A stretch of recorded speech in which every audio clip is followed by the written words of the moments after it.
สบายดีเนาะสบายดี FC สายปืนลมหมดทุกคนเนาะมื้อนี้ก็สิกลับมารีวิวเครื่องเนาะ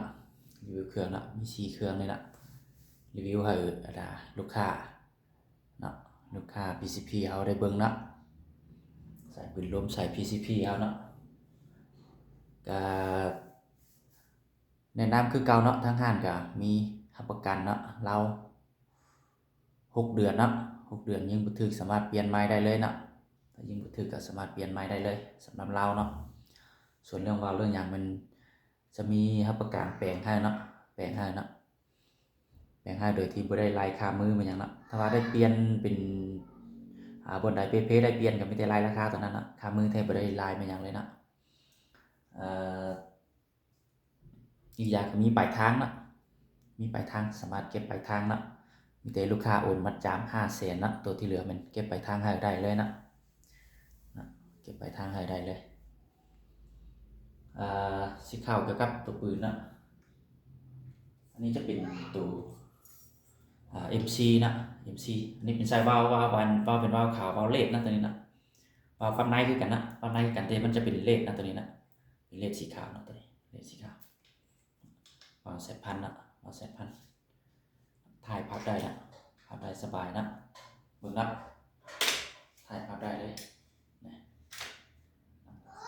ทางจะเป็นทางอะลูเนาะขนาด 0.5 นะทางอะลู 0.5 เก็บเสียงเป็นเจนแท็กนะเจนแท็ก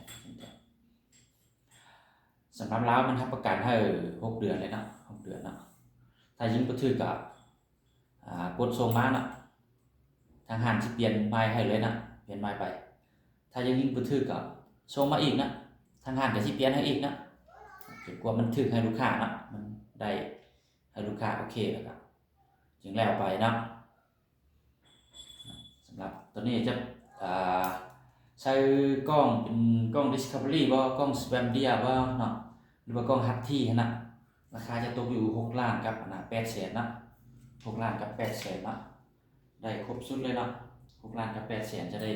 กล้องซูมได้ลูกปืนได้โม่ได้สโลลิ่งเนาะมีกล้อง2เนี่ยติดพร้อมเนาะพร้อมกับตัวปืนแบบนี้นะพร้อมเข้าป่าได้เลยนะเดี๋ยวเข้าป่าได้เลยส่วนบอกต่อไปนี่ก็เป็น MC คือกันนะต่างแต่วาล์วเนาะตัวนี้จะเป็นวาล์วเป็นวาล์วด่างวาล์วเล็กนะตัวนี้นะวาล์วด่างวาล์วเล็กนะตัวนี้นะวาล์วด่างวาล์วเล็กแต่ตัวอื่นมันคือกันนะราคามันก็คือกันหมดนะราคาก็คือกันราคาคือกันบอกนี่กับบอกนี่มันต่างแต่วาล์วนะวาล์วตัวนี้จะเป็นเล็กตัวนี้จะเป็นเล็กนะมันต่างกันซื่อๆนะส่วนราคามันอันเดียวกันนะราคามันคือกันเลยส่วนมะเข้ากับกระบอกตัวที่3เนี่ยนะจะเป็น K2 นะตัวนี้นะ K2 นะใส่วาล์วแซดพันนะวาล์วแซดพันวาล์วแซดพันนะคลิกแกนนะคลิกแกนนะคลิกแกนแซดพันนะอันนี้ก็เป็นวาล์วดังนะวาล์วยิงตรงนะยิงตรงนะวาล์วดังยิงตรงอันนี้เป็นทางจะเป็นทางอะลูนะทางอะลูขนาดมัน 0.5 นะทางอะลู 0.5 ถ่ายกับภาพได้คือกันภาพได้ดึงสั้นดึงยาวได้นะภาพได้นะอันนี้เป็นเก็บเสียงนะเก็บเสียงสีดำนะเจนแท็กดำนะตัวนี้ส่วนเวลาภาพถ่ายกับมันความยาวของมันจะตกอยู่ประมาณ3คืบไปได้นึงนะ1เนาะ2เนาะ3คืบกับประมาณ3 นิ้วนะพับแล้วก็ใส่ถุงได้นะกดเก็บเสียงออกแล้วก็ใส่ถุงได้นะใส่ถุงวิดเลยนะใส่ถุงบาลูเนาะถุงเป้ทางหลังนะถุงบาลูอันใดเลยนะอันนี้เป็นปุ่มล็อกนะปุ่มเซฟนะเซฟกายมันนะเวลาบ่อยากให้มันลันนะเอาเซฟไว้ก็ได้เอากดแล้วมันจะบ่นั่นนะมันจะแข็งๆไว้เลยนะกดบ่ได้นะถึงอาจจะสร้างไว้ก็เอากดมันก็บ่ลันนะ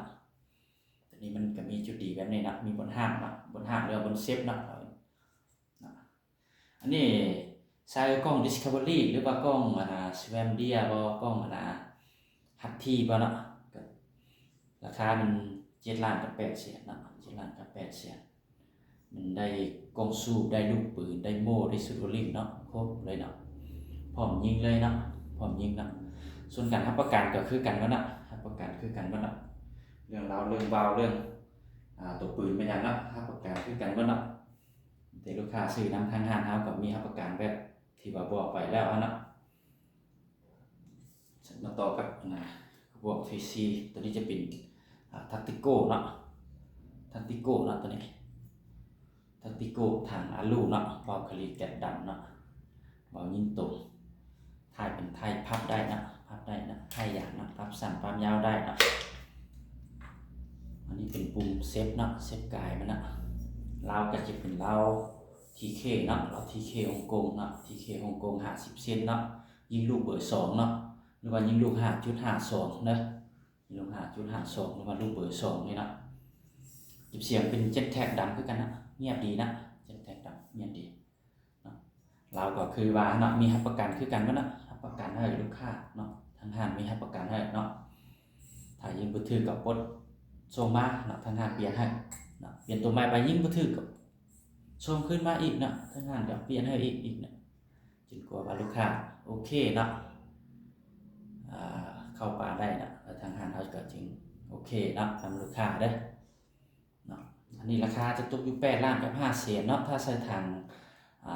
ใส่กล้องDiscovery กล้องHusky กล้อง Svandia เนาะจะตกอยู่8ล้านกับ5แสนเนาะมีกล้องสู้มีลูกปืนมีโม่มีสุดลิงเนาะครบสุดเลยเนาะตัวนี้เป็นซากเบื้องขวานะแบบนี้เราสิปลดเนาะเราสิปลดสร้างมันแล้วจับตัวนี้เนาะจับตัวนี้กายเนี่ยปล่อยแบบนี้เลยเนาะมันจึงบ่ดังนะมันจึงบ่ตั้มมาเดียวนะมันจึงบ่มีลมออกนะเบิ่งเนาะ8ล้าน5แสนนะตัวนี้เป็นรุ่น8ล้าน5แสนเบิ่งว่าราคามากเบิ่งได้นะส่วนกล้องตัวนี้จะเป็นกล้องตัว Svandia นะกล้อง Svandia ฝาเป็นฝากระดกนะทางหน้าก็คือกันนะตัวนี้สามารถขนาดเป็น3/9 คูณ 40นะตัวนี้3/9 คูณ 40 3/9 คูณ 40นี่มันจะดีจุดที่ว่าเฮาเบิ่งระยะใกล้นะระยะใกล้มันก็ยังแจ้งอยู่เนาะมันดีปานนั้นนะดีมันก็มีจุดดีบ่ว่าเฮาเบิ่งระยะใกล้นะประมาณ3เมตรเฮาส่องกล้องส่องมันก็ยังเห็นแจ้งอยู่เนาะเห็นเซ็นเซอร์ได้ดีอยู่เนาะอันนี้ก็สามารถเปิดไฟได้นะเนาะมันเส้นเล็งมันเปิดไฟได้นะนี่เปิดไฟในเลนได้นะเปิดไฟในเลนมันใช้ระยะที่ว่ามันใกล้สิมืดเนาะใกล้สิมืดท่านฮอกเข้ามาเนาะฮอกเข้ามาเนาะแล้วก็เฮาสามารถเปิดไฟได้นะเปิดได้ปิดได้นะฮอกเข้ามาตอนระยะใกล้กับน้อยสิมืดแล้วก็เฮาเปิดไฟไว้แล้วส่องไปมันจึงยิงได้นะเฮาจึงเล็งเล็งเป้าได้นะถ้ามันบ่มีไฟนี่เฮาจะเล็งยากนะเวลามันใกล้มืดแล้วก็มันสิเล็งมันเป็นสีดำได้แล้วครับเล็งยากนะเล็งยากนะมันมีจุดดีนะตัวนี้มีจุดดีแบบนี้ตัวนี้จะเป็นตัวปรับสูงต่ำเนาะเทิงนี่ก่อนเฮาสิปรับเฮาได้ดึงได้นึงนะดึงขึ้นได้นึงนะหมุนนะเสียงม่วนนะตัวนี้เป็นซ้ายขวานะตัวนี้นะแบบตัวนี้เป็นซ้ายขวานะตัวนี้เป็นกล้อง Svandia นะกาเข่ากวางนะนี่นะกาเข่ากวางนะก็เอิ้นกล้องกาเข่ากวางตัวนี้ใช้ดีนะออกแบบของสหรัฐอเมริกากาเข่ากวางนะตัวนี้ตัวนี้เป็นกล้องHuskyนะกล้อง Huskyนะกล้อง Huskyตัวนี้ขนาดเป็น4/16 คูณ42นะตัวนี้4/16 คูณ42นะตัวนี้ก็สามารถเปิดไฟได้คือกันนะแต่ฝาก็เป็นฝากระดกคือกันนี่